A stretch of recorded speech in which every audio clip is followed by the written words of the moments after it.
Okay, magandang buhay mga idol. Itong puno na to ay share ko sa inyo. Kukwento ko sa inyo yung story ng puno na to.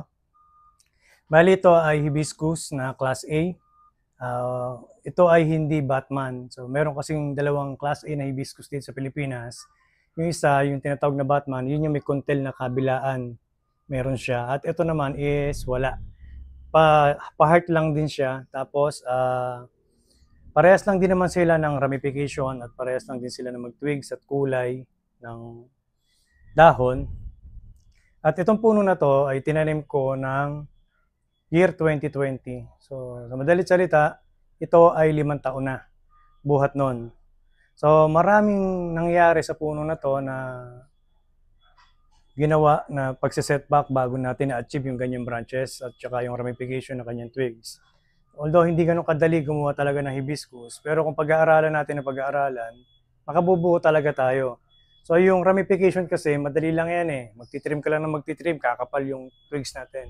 Pero ang pinakamahalaga kasi dito, kinakailangan mailatag natin o ma-layout natin ng maayos lahat ng branches na nakapaikot na malinis para sa ganon, kung magra-ramification tayo rito ng twiggings, may hindi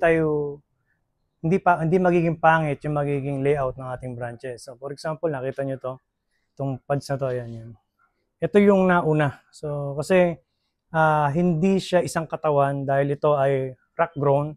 Ito ay skull rock na bato at yung katawan niya ay 7. 1, 2, 3, 4, 5, 6, 7. So 7 katawan to, yung ginawa ko na to. At nung una, hindi naman siya ganyan kalaki. Maliit lang yan. Hanggang tumatagal, pinagwawild natin. Lumalaki siya na lumalaki and then nagsisetback tayo para masiksik tignan at magkaroon ng tapering yung mga branches. Ngayon, itong puno na to, kaya to lumaki ng ganyan, hindi siya nakapaso ng ganito. Ito kasi sinali natin nung nakaraan doon sa national, kaya natin inipis ng paso.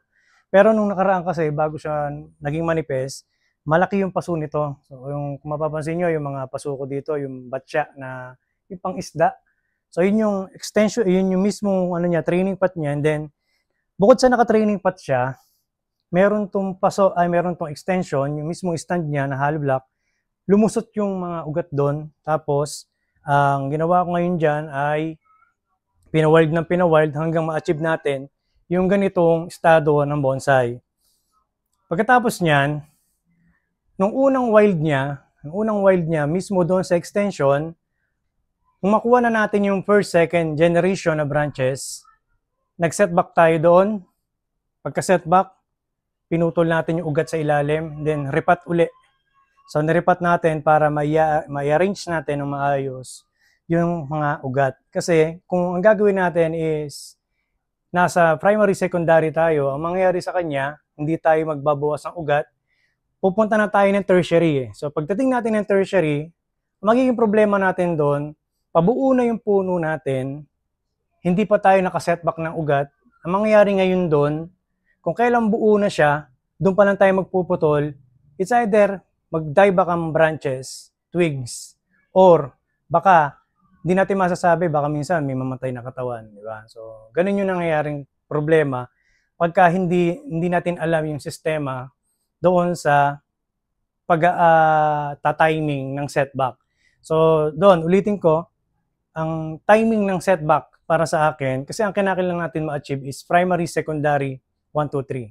So, pag na-achieve na natin ngayon yan, pwede na tayo mag-setback ng ugat para mapaikli natin at mapalapit natin sa mismong bato or katawan in case na nandun na tayo sa tertiary, magra-ramification na tayo ng twiggings, naka-ready na rin yung ating mga malalaking ugat na pinutol na lumiit na dahil sinetback nga natin.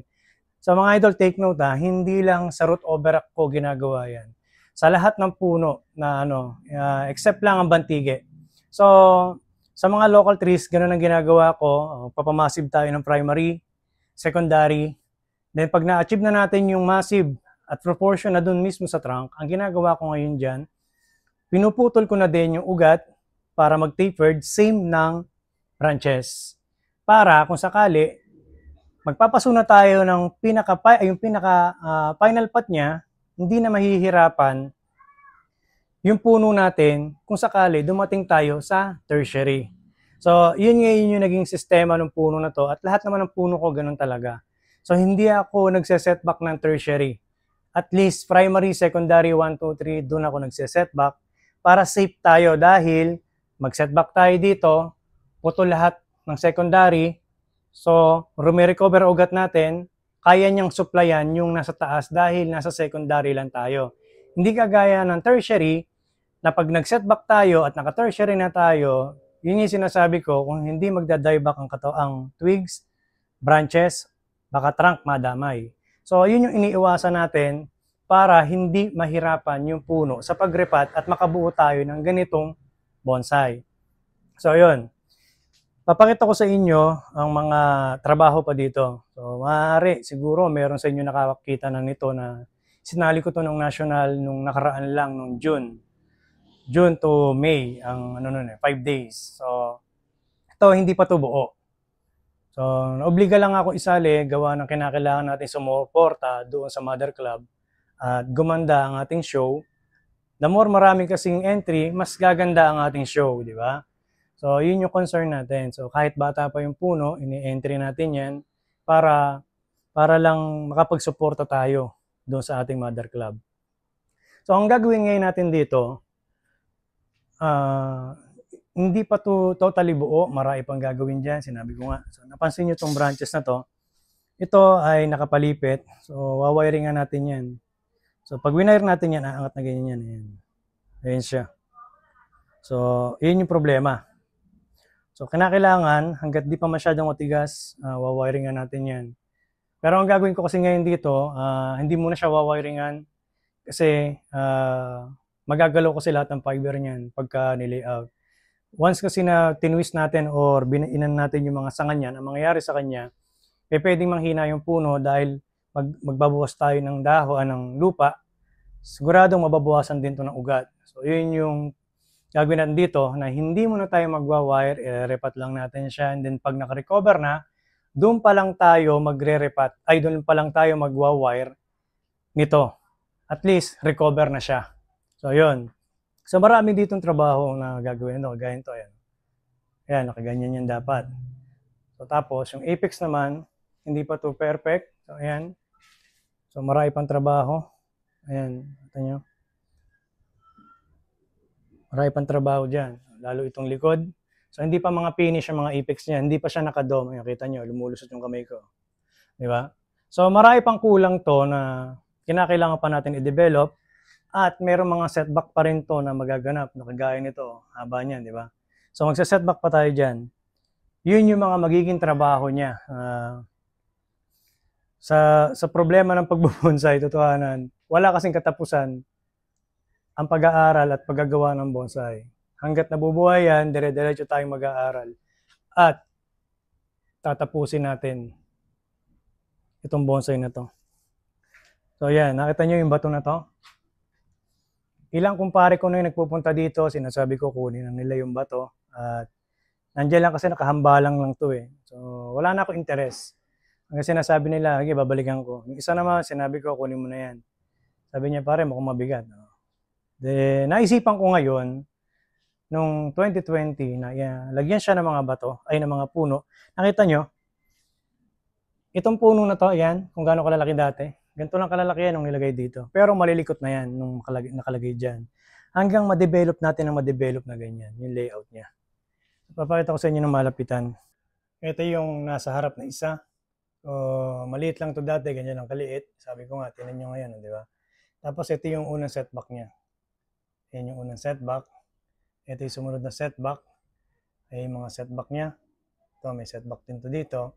So ito ngayon, yung 1, 2, 3 na to, may mga setback din yan, hindi na halata dahil maliit lang yung branches na napaghilom na kagad natin siya. So like kagaya nito, ayan yan natin yan. May setback din, pero hindi na siya masyadong halata dahil naghihilom na.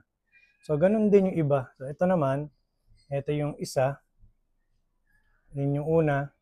So pinutol ko to. Pagkaputol, kuha ko dito ng dalawa. Ito yung isa. Ito yung isa. So ayan. Tapos, ito ngayon, napahaba natin. So, ito ngayon, walang setback to. Walang setback yung isa na yan. Pero tapering siya dahil mahaba naman eh. Ayan, nakita niyo. Maliit na siya dito sa part na yan. So malaki. Malaki siya. Tapos papaliit. So yun. Tapos ito naman, may setback rin yan. Ito yung setback ng isa. Ito yung setback ng isa. So maraming na naging setback tong isang puno din na to. So ito naman yung taas. Hindi na halata. Ito na siya. Naghihilom na. Ito nyo to yung balat na to. Hindi na halata. May setback siya dito. Tapos ayun naman yung isa. Ayun yung setback ng isa. Ayan. Tapos, sunod na setback. Ayun yung sunod na setback niya. Sunod na setback. So marami naging setback to. May setback ng isa. Ito naman yung setback ng isa. Ito pa yung setback. So tingnan nyo, isang sanga lang na to. Ang dami naging setback. 1, 2, 3. So bago na-achieve yung ganyang ganyan detail, may mga setback 'yan. Hindi siya basta layout lang. So ito naman yung isa, diretso, pang-apat na katawan. Setback doon, setback dito. Setback dito, ayan nakita niyo. Hilom na. Setback diyan. So marami, di ba? So yun yung sinasabi ko na napakarami niya pinagdaanan bago natin na-develop yung ganitong estado ng bonsai. At hindi pa tapos ang setback. Meron pa rin yan. May mga setback pa rin yan. Ayan, meron dito setback. Ay, setback niya, naghilom na. Oh. Diba? So, ito yung setback. Yung mga setback. Oh. So, ang dami niya setback. 1, 2, 3. So, nag-setback. So, ito mahaba yan.